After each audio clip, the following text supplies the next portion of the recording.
അല്ലാഹുമ്മ സ്വല്ലി വസല്ലിം വബാരിക്. എൻ്റെ പ്രിയപ്പെട്ട സഹോദരങ്ങളെ, ഞാനിന്ന് പറഞ്ഞു തരാൻ പോകുന്നത് ഹബീബായ റസൂലുള്ളാഹി സ്വല്ലല്ലാഹു അലൈഹി വസല്ലം തങ്ങളുടെ പതിവ് പറയുന്ന ഒരു ആയത്താണ്. ഇൻഷാ അല്ലാഹ് ഈ ആയത്ത് നിങ്ങൾ ഓതിക്കൊണ്ട് അല്ലാഹുവിനോട് നിങ്ങൾ എന്ത് ചോദിച്ചാലും അല്ലാഹു നിങ്ങളുടെ ആവശ്യങ്ങൾ നിറവേറ്റി തരുന്നതാണ്. ഇൻഷാ അല്ലാഹ് അല്ലാഹു നിങ്ങളുടെ ആവശ്യങ്ങൾ നിറവേറ്റി തരുന്നതാണ്. നിങ്ങൾ എന്തെങ്കിലും കുടുക്കിൽപ്പെട്ടു പോയാൽ, അതുമല്ലെങ്കിൽ വല്ല കടമുണ്ടെങ്കിൽ, അതുമല്ലെങ്കിൽ ജീവിതത്തിന്റെ ഏതെങ്കിലും മേഖലകളിൽ നിങ്ങൾ പരാജയപ്പെട്ടിട്ടുണ്ടെങ്കിൽ, അതുമല്ലെങ്കിൽ നിങ്ങളുടെ മക്കളുടെ വിവാഹം നടക്കുന്നില്ലെങ്കിൽ, ഇൻഷാ അല്ലാഹ് നല്ല ഇഖ്ലാസോടെ ഈ ആയത്ത് ഓതിയിട്ട് നിങ്ങൾ അല്ലാഹുവിനോട് ദുആ ചെയ്യുക. അല്ലാഹു നിങ്ങളുടെ ആവശ്യങ്ങൾ നിറവേറ്റി തരുന്നതാണ്. കടമുള്ള മുഅ്മിനീങ്ങളെ, മഹത്തുക്കളായ പണ്ഡിതന്മാര് പറഞ്ഞു തന്നതുപോലെ ഈ അമൽ നിങ്ങൾ ചെയ്യുക, അല്ലാഹു വലിയ വിജയം നിങ്ങൾക്ക് നൽകുന്നതാണ്. ഭാര്യ ഭർത്തൃ ബന്ധത്തിൽ എന്തെങ്കിലും ബുദ്ധിമുട്ടുകൾ ഉണ്ടെങ്കിൽ, ഭർത്താവിന്റെ മോശം കൊണ്ട് നിങ്ങൾ വിഷമിക്കുന്നുണ്ടെങ്കിൽ, അല്ലെങ്കിൽ ഭാര്യയുടെ മോശത്തരങ്ങൾ കൊണ്ട് നിങ്ങൾ വിഷമിക്കുന്നുണ്ടെങ്കിൽ, ഈ ആയത്ത് ഓതിയിട്ട് നിങ്ങൾ അല്ലാഹുവിനോട് ദുആ ചെയ്യുക. അല്ലാഹു നിങ്ങളുടെ സ്വഭാവങ്ങൾ നല്ലതാക്കുന്നതാണ്. ജീവിതത്തിൽ അല്ലാഹു വലിയ ഐശ്വര്യങ്ങൾ നൽകുന്നതാണ്. അല്ലാഹു നിങ്ങളുടെ ജീവിതത്തിൽ സമാധാനം നൽകുന്നതാണ്. ഇൻഷാ അല്ലാഹ് ഈ ആയത്ത് നമുക്ക് ഏത് സമയത്താണ് ഓതേണ്ടിയുള്ളത്, ഏത് ആയത്താണ് എന്നൊക്കെ നമുക്ക് നോക്കാം. ഇത് പരിശുദ്ധമാക്കപ്പെട്ട റബീഉൽ അവ്വൽ മാസമാണ്, വലിയ മഹത്വമുള്ള മാസമാണ്. ഈ മാസത്തിലൊക്കെ നിങ്ങൾ നിയ്യത്ത് വെച്ചുകൊണ്ട് ഓതിയാൽ അല്ലാഹു നിങ്ങളുടെ ആവശ്യങ്ങൾ നിറവേറ്റി തരുന്നതാണ്. ഇത് ഹബീബായ നബി സല്ലല്ലാഹു അലൈഹി വസല്ലം തങ്ങളുടെ മദ്ഹ് പറയുന്ന ഒരു ആയത്താണ്. അല്ലാഹുവിന്റെ മാലാഖമാർ റസൂലുള്ളാഹിന്റെ മദ്ഹ് പറയുന്നിടത്ത് അല്ലാഹുവിന്റെ മാലാഖമാർ ഇറങ്ങി വരും. അവിടെ ബർക്കത്തുണ്ടാകും. നമ്മുടെ കാര്യങ്ങൾ അല്ലാഹു എളുപ്പമാക്കി തരും. അതിന് മുത്തുനബിയെ നാം സ്നേഹിക്കണം. സഹാബിമാർ മുത്തുനബിയെ അങ്ങേയറ്റം സ്നേഹിച്ചവരായിരുന്നു. ഹബീബായ നബി സല്ലല്ലാഹു അലൈഹി വസല്ലം തങ്ങളുടെ കാലിൽ ഒരു മുള്ള് തറയ്ക്കുന്നത് പോലും സഹാബിമാർക്ക് താങ്ങാൻ കഴിയില്ലായിരുന്നു. അത്രമേൽ അവർ അല്ലാഹുവിന്റെ റസൂലിനെ സ്നേഹിച്ചിരുന്ന എൻ്റെ പ്രിയപ്പെട്ട സഹോദരങ്ങളെ, നമുക്കറിയാം മഹാരഥന്മാരായ സഹാബാക്കൾ എത്രത്തോളം സ്നേഹിച്ച് നമുക്കറിയാമോ? നമുക്കറിയാം ബദർ യുദ്ധത്തിൽ മുസ്ലിമീങ്ങൾക്ക് വലിയ വിജയമുണ്ടായി, അൽഹംദുലില്ലാഹ്. എന്നാൽ ശത്രുപക്ഷത്തിലുള്ളവർക്ക് ആ പരാജയം താങ്ങാൻ അവർക്ക് കഴിഞ്ഞില്ല. അല്ലാഹുവിനോടും അല്ലാഹുവിന്റെ റസൂലിനോടും മഹാരഥന്മാരായ സഹാബാക്കളോടും അവർക്ക് വല്ലാതെ ദേഷ്യം. അങ്ങനെ ആ ദേഷ്യം മൂത്ത് അവസാന ഉഹുദ് യുദ്ധത്തിന് അവർ തയ്യാറാവുകയാണ്. മക്കാ മുശ്രിക്കീങ്ങൾ ഉഹുദ് യുദ്ധത്തിന് വേണ്ടി അവർ അല്ലാഹുവിന്റെ റസൂലിനെയും സഹാബത്തിനെയും വകവരുത്താനായി അവർ മദീനയിലേക്ക് തിരിക്കുകയാണ്. എൻ്റെ പ്രിയപ്പെട്ട സഹോദരങ്ങളെ, നമ്മൾ മനസ്സിലാക്കണം, വിശാലമായ ചരിത്രമാണ്. അങ്ങനെ ഉഹുദ് യുദ്ധത്തിൽ സഹാബാക്കൾ പുറപ്പെടുകയാണ്. രണ്ടുപേരെയും ഉഹുദിൽ വെച്ച് അവർ കാണുകയാണ്. സുബ്ഹാനല്ലാഹ്, രണ്ട് സംഘവും ഉഹുദിൽ വെച്ച് ഏറ്റുമുട്ടുകയാണ്. അല്ലാഹുവിന്റെ റസൂൽ ഒരു ചെറിയൊരു മല കാണിച്ചിട്ട് അല്ലാഹുവിന്റെ റസൂൽ പറഞ്ഞു കൊടുക്കുകയാണ്. അമ്പെയ്ത്തുകാരായ സഹാബാക്കളോട് അല്ലാഹുവിന്റെ റസൂൽ പറയുകയാണ്, യുദ്ധം ജയിച്ചാലും തോറ്റാലും ശരി, നിങ്ങൾ എന്റെ അനുമതിയില്ലാതെ ഈ മലയുടെ മുകളിൽ നിന്ന് നിങ്ങൾ ഇറങ്ങിപ്പോകരുത് എൻ്റെ പ്രിയപ്പെട്ട സഹോദരങ്ങളെ. അങ്ങനെ സഹാബാക്കൾ ആ ചെറിയ മലയുടെ മുകളിൽ നിന്ന് അവർ യുദ്ധം ചെയ്യുകയാണ്. അമ്പെയ്ത് വിടുകയാണ്. ശത്രുക്കൾ പരാജയപ്പെട്ടു പോയി. അങ്ങനെ ശത്രുക്കൾ ഭയന്നവർ ഓടുകയാണ്. അപ്പൊ ഒന്നാം ഘട്ടം മഹാരഥന്മാരായ സഹാബാക്കൾക്കാണ് ഉഹുദിൽ വിജയമുണ്ടായത്. പക്ഷെ അല്ലാഹുവിന്റെ റസൂല് പറഞ്ഞിരുന്നു, നിങ്ങൾ ഈ മലയുടെ മുകളിൽ നിന്ന് ഇറങ്ങി പോകരുത്.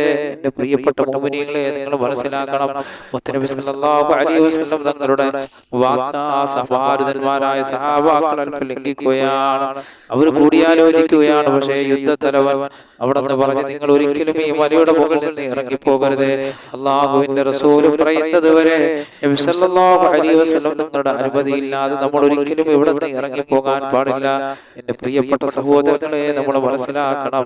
പക്ഷേ സഹാബാക്കൾ അവിടെ റസൂലുള്ളാഹിന്റെ അനുമതിയില്ലാതെ ഇറങ്ങിപ്പോവുകയാണ്. സുബ്ഹാനല്ലാഹ്. ശത്രുപക്ഷത്തെ യുദ്ധ ക്യാപ്റ്റനായിരുന്നു, നേതാവായിരുന്നു ഖാലിദ് ഇബ്നു വലീദ് റളിയല്ലാഹു അൻഹു. അദ്ദേഹം മുസ്ലിമായിട്ടില്ല. സഹാബാക്കളുടെ ആ പോക്ക് കണ്ടിട്ട് അദ്ദേഹത്തിന്റെ മനസ്സിലായ അദ്ദേഹം ചെറിയ ആ മലയിലേക്ക് തിരിച്ചു വരികയാണ്. ശത്രുക്കൾ ഇങ്ങനെ ആ മലയിലേക്ക് കയറിയിട്ട് സഹാബാക്കൾക്കെതിരെ യുദ്ധം ചെയ്യുകയാണ്. സുബ്ഹാനല്ലാഹ്. ആ യുദ്ധത്തിൽ സഹാബാക്കൾ പരാജയപ്പെടുകയാണ്. അപ്പോൾ റസൂലുള്ളാഹിന്റെ ഒരു ചെറിയ വാക്ക്, ആ വാക്കിനെ അനുസരിക്കാതെ വന്നപ്പോൾ വലിയ പരാജയം അവർ സംഭവിക്കുകയാണ്. സഹാബാക്കൾ പലരും മരിക്കുകയാണ്. സുബ്ഹാനല്ലാഹ്. നമ്മൾ മനസ്സിലാക്കണം. അതുപോലെ ആ സമയത്ത് നബി സല്ലല്ലാഹു അലൈഹി വസല്ലം തങ്ങളെ അല്ലാഹുവിന്റെ റസൂലിന്റെ ആ പടയങ്കിയിൽ യുദ്ധത്തിൽ ധരിക്കുന്ന തലപ്പാവിൽ അല്ലാഹുവിന്റെ റസൂലിന്റെ ആ തലപ്പാവിൽ ഒരമ്പ് വന്നു കൊള്ളുകയാണ്. ആ അമ്പ് തെറിച്ചിട്ട് നബി സല്ലല്ലാഹു അലൈഹി വസല്ലം തങ്ങളുടെ കവിള് പൊട്ടിയിട്ട് അവിടെ നിന്ന് രക്തം വരുകയാണ്. സുബ്ഹാനല്ലാഹ്. ഒരു സഹാബി ഇത് കണ്ടു നിന്നിട്ട് ആ രക്തം ആ മഹാനായ സഹാബി കുടിക്കുകയാണ്. അല്ലാഹുവിന്റെ റസൂല് ചോദിക്കുന്നത്, എന്താ മോനെ നീ കുടിക്കുന്നത്? ആ സമയത്ത് പറയുന്ന, അല്ലാഹുവിന്റെ റസൂലേ, ഇത് ഭൂമിയിൽ വീഴാൻ ഞാൻ ആഗ്രഹിക്കുന്നില്ല യാ റസൂലല്ലാഹ്. ഇത് ഞാനങ്ങ് കുടിച്ചു കഴിഞ്ഞാൽ എന്റെ ശരീരം നരകത്തിൽ നിന്ന് അല്ലാഹു കാക്കുമല്ല. അങ്ങയുടെ രക്തം കിടക്കുന്നിടത്തോളം കാലം എന്റെ ശരീരത്തെ അല്ലാഹു നരകത്തിൽ നിന്ന് കാക്കുന്നതാണ്. എന്റെ പ്രിയപ്പെട്ട സഹോദരങ്ങളെ, അത്രത്തോളം സഹാബാക്കൾ റസൂലുള്ളാഹി സ്വല്ലല്ലാഹു അലൈഹി വസല്ലം തങ്ങളെ സ്നേഹിച്ചു എന്നുള്ളതാണ്. അപ്പൊ റസൂലുള്ളാഹി നമ്മൾ എത്രത്തോളം സ്നേഹിക്കുന്നു. അപ്പൊ നമുക്ക് റസൂലുള്ളാഹിയോട് സ്നേഹമുണ്ടാകണം. അതുകൊണ്ട് തന്നെ ഇന്നല്ലാഹു വമലായികതുഹു യുസല്ലൂന അലൻ നബി യാ അയ്യുഹല്ലദീന ആമനൂ സല്ലൂ അലൈഹി വസല്ലിമൂ തസ്ലീമ. എന്റെ പ്രിയപ്പെട്ട സഹോദരങ്ങളെ, അല്ലാഹു അവന്റെ മാലാഖമാരും റസൂലുള്ളാഹിന്റെ മേൽ സ്വലാത്ത് ചൊല്ലുന്നു. അതുകൊണ്ട് നിങ്ങളും അല്ലാഹുവിന്റെ റസൂലിന്റെ മേൽ സ്വലാത്ത് ചൊല്ലണേ. അപ്പോൾ ഈ മാസം വളരെ പവിത്രതയാക്കപ്പെട്ട വലിയ മഹത്വമുള്ള മാസമാണ്. അപ്പൊ ഞാൻ പറഞ്ഞത്, ഈ ആയത്തൊക്കെ നിങ്ങൾ ഈ മാസത്തിൽ ഓതിയിട്ട് അല്ലാഹുവോട് ദുആ ചെയ്യുക. റബീഉൽ അവ്വൽ മാസമൊക്കെ നമ്മളിലേക്ക് കടന്നു, റബീഉൽ അവ്വൽ 12 നമ്മളിലേക്ക് കടന്നു വരാൻ മണിക്കൂറുകൾ, ദിവസങ്ങൾ മാത്രമാണ് ബാക്കിയുള്ളത്. നല്ല ഇഖ്ലാസോടെ എന്റെ പ്രിയപ്പെട്ട മുഅ്മിനീങ്ങളെ, ഈ ആയത്ത് ഓതിയിട്ട് നിങ്ങളുടെ വിഷമങ്ങൾ നിങ്ങൾ അല്ലാഹുവിനോട് പറഞ്ഞാൽ അല്ലാഹു നിങ്ങളുടെ മുറാദുകൾ ഹാസിലാക്കി തരും. ഞാനിന്ന് പറഞ്ഞു തരാൻ പോകുന്നത് അല്ലാഹുവിന്റെ റസൂലിന്റെ മദ്ഹ് പറയുന്ന ഒരു ആയത്താണ്. ഈ ആയത്ത് ഓതിക്കൊണ്ട് നാം അല്ലാഹുവിനോട് എന്ത് തന്നെ ചോദിച്ചാലും അല്ലാഹു നമ്മുടെ ആവശ്യങ്ങൾ നിറവേറ്റി തരും. നിങ്ങൾ എന്തെങ്കിലും കുടുക്കിൽ പെട്ടുപോയോ, അതുമല്ലെങ്കിൽ വല്ല കച്ചവടത്തിൽ പരാജയപ്പെട്ടിട്ടുണ്ടോ, വല്ല കടമുണ്ടോ, അല്ലെങ്കിൽ ജീവിതത്തിൽ പരാജയങ്ങളാണോ, അതുമല്ലെങ്കിൽ നിങ്ങൾക്ക് കല്യാണം ശരിയാകുന്നില്ലേ, അങ്ങനെ പല പല പ്രശ്നങ്ങളാണോ, അതുമല്ലെങ്കിൽ ആരുടെയെങ്കിലും മോശ സ്വഭാവം കാരണം നിങ്ങൾക്ക് ബുദ്ധിമുട്ടുകൾ അനുഭവിക്കപ്പെടുന്നുണ്ടോ, ഭാര്യയുടെ സ്വഭാവം, ഭർത്താവിന്റെ സ്വഭാവം കാരണം നിങ്ങളുടെ ജീവിതത്തിൽ സമാധാനമില്ലേ, എങ്കിൽ ഈ പറയുന്ന ആയത്ത് ഈ രൂപത്തിൽ നിങ്ങൾ ഓതിയിട്ട് അല്ലാഹുവിനോട് നിങ്ങൾ ദുആ ചെയ്താൽ നിങ്ങളുടെ വിഷയങ്ങൾക്ക് ഇൻഷാ അല്ലാഹ് പടച്ചവൻ പരിഹാരം കാണുന്നതാണ്. കാരണം ഇത് മുത്ത് റസൂലുള്ളാഹി സ്വല്ലല്ലാഹു അലൈഹി വസല്ലം തങ്ങളുടെ മദ്ഹാണ്. റസൂലുള്ളാഹിന്റെ മദ്ഹ് പറയുന്നിടത്ത് അല്ലാഹുവിന്റെ മാലാഖമാർ ഇറങ്ങി വരും. അവിടെ ബർക്കത്തുണ്ടാകും. നമ്മുടെ കാര്യങ്ങൾ അല്ലാഹു എളുപ്പമാക്കി തരും. ഈ ആയത്ത് സൂറത്ത് തൗബയിലെ അവസാനത്തെ 2 ആയത്തുകളാണ്. ഏതാണ് ആയത്ത്? സൂറത്ത് തൗബയിലെ അവസാനത്തെ 2 ആയത്തുകളാണ്. ഈ ആയത്ത് ഓതുമ്പോൾ ബിസ്മി ഓതരുത്. റബീഉൽ അവ്വൽ 12 അപ്പൊ റബീഉൽ അവ്വൽ 12 മുമ്പ് ഏതെങ്കിലും ഒരു സമയം ഈ ആയത്തിൽ 7 തവണ ഓതി നോക്കുക. നിങ്ങളുടെ ആവശ്യങ്ങൾ അല്ലാഹുവിനോട് നിങ്ങൾ നിറവേറ്റി തരണേ അല്ലാഹ് നിങ്ങൾ പറഞ്ഞുകൊണ്ട് ദുആ ചെയ്യുക. അല്ലാഹുവിനോട് റബ്ബേ എന്റെ ആവശ്യങ്ങൾ നിറവേറ്റി തരണേ അല്ലാഹ്. നല്ല ഇഖ്ലാസോടെ നിങ്ങളുടെ ഹൃദയങ്ങൾ അല്ലാഹുവിലേക്ക് ബന്ധപ്പെടുത്തിക്കൊണ്ട്, കടമുള്ളവരുണ്ട്, മക്കളില്ലാത്തവരുണ്ട്, ഭവനമില്ലാത്തവരുണ്ട്, ജോലിയില്ലാത്തവരുണ്ട്, ഉള്ള ജോലി തന്നെ ബർക്കത്തില്ലാത്തവരുണ്ട്. എന്റെ പ്രിയപ്പെട്ട സഹോദരങ്ങളെ, നിങ്ങൾ ഈ ആയത്ത് നിങ്ങൾ ഓതിയിട്ട് അല്ലാഹുവിനോട് ദുആ ചെയ്താൽ മന്നാനായ റബ്ബ് സുബ്ഹാനഹു വ തആല നിങ്ങളുടെ ആഗ്രഹങ്ങൾ നിറവേറ്റി തരുന്നതാണ്. അപ്പോൾ എപ്പോഴാണ് ഈ ആയത്ത് ഓതിയിട്ടുള്ളത്? സുബഹി നമസ്കാര ശേഷം 7 പ്രാവശ്യം നിങ്ങൾ ഓതിയാൽ അന്നത്തെ ദിവസം നിങ്ങൾക്ക് മരണം സംഭവിക്കുകയില്ല. ഇനി ഒരു യാത്ര പോകാൻ നിൽക്കുമ്പോൾ ഈ ആയത്ത് 7 തവണ ഓതിയാൽ ആ യാത്രയിൽ നിങ്ങൾക്ക് ഒരു ബുദ്ധിമുട്ടോ പ്രയാസമോ ഏൽക്കില്ല. മാത്രമല്ല, നിങ്ങൾ എന്ത് ആവശ്യത്തിനാണ് പോയത് ആവശ്യം അല്ലാഹു നിറവേറ്റി തരുന്നതാണ്.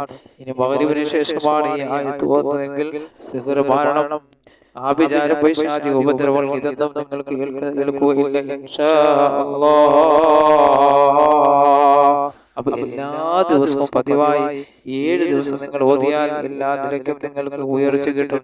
അല്ലാഹു സുബ്ഹാനഹു വ തആല നമ്മുടെ ആവശ്യങ്ങളൊക്കെ നിറവേറ്റി തരട്ടെ. അപ്പൊ എല്ലാ ദിവസവും നിങ്ങൾ ഇത് ഓതിയിട്ട് അല്ലാഹുവോട് ദുആ ചെയ്ത് ചെറിയ 2 ആയത്തുകളിൽ ഒരുപാട് വിജയം അല്ലാഹു നമുക്ക് നൽകുന്നതാണ്. പടച്ചവനെ, ഇതെല്ലാം ജീവിതത്തിൽ പകർത്താനുള്ള ഭാഗ്യം നൽകണേ അല്ലാഹ്. അഊദു ബില്ലാഹി മിനശ് ശൈത്വാനിർ റജീം. ലഖദ് ജാഅക്കും റസൂലുൻ മിൻ അൻഫുസികും അസീസുൻ അലൈഹി മാ അനിതും ഹരീസുൻ അലൈക്കും ബിൽ മുഅ്മിനീന റഊഫുർ റഹീം ഫഇൻ തവല്ലൗ ഫഖുൽ ഹസ്ബിയല്ലാഹു ലാ ഇലാഹ ഇല്ലാ ഹുവ അലൈഹി തവക്കൽതു വഹുവ റബ്ബുൽ അർശിൽ അദീം. അല്ലാഹുവേ, നിങ്ങൾ പറഞ്ഞത് കേട്ടതെല്ലാം ഒരു സാലിഹായ അമലാക്കണേ പടച്ചവനെ. എൻ്റെ പ്രിയപ്പെട്ട മുഅ്മിനീങ്ങളെ, ഈ അറിവുകളൊക്കെ നിങ്ങളുടെ ഹൃദയങ്ങൾ നിങ്ങൾ കുത്തിവെക്കണം. ഇതൊക്കെ നിങ്ങൾ എന്ത് വേണം? എല്ലാ ദിവസവും നിങ്ങൾ ഓതണം. അതുപോലെ അറിഞ്ഞുകൂടാത്തവർക്ക് പറഞ്ഞു കൊടുക്കണം. അല്ലാഹു വലിയ വിജയങ്ങൾ നിങ്ങൾക്ക് നൽകുന്നതാണ്. മഹത്തുക്കളായ പണ്ഡിതന്മാർ നമുക്ക് പറഞ്ഞു തന്ന ഈ അമലുകളൊക്കെ നിങ്ങളുടെ ജീവിതത്തിൽ നിങ്ങൾ നിലനിർത്തണം. അല്ലാഹുവേ, നിന്റെ പരിശുദ്ധ ഖുർആൻ വലിയ അമാനുഷിക ഗ്രന്ഥമാണ്. ആ ഖുർആനിന്റെ ബർക്കത്ത് കൊണ്ട് ഞങ്ങളെ സകല ഹലാലായ മുറാദുകൾ നീ സാധിപ്പിച്ചു തരണേ അല്ലാഹ്. എൻ്റെ പ്രിയപ്പെട്ട മുഅ്മിനീങ്ങളെ, അല്ലാഹു നമ്മളെ മജ്ലിസിൽ ബർക്കത്ത് ഉരിയട്ടെ റബ്ബേ.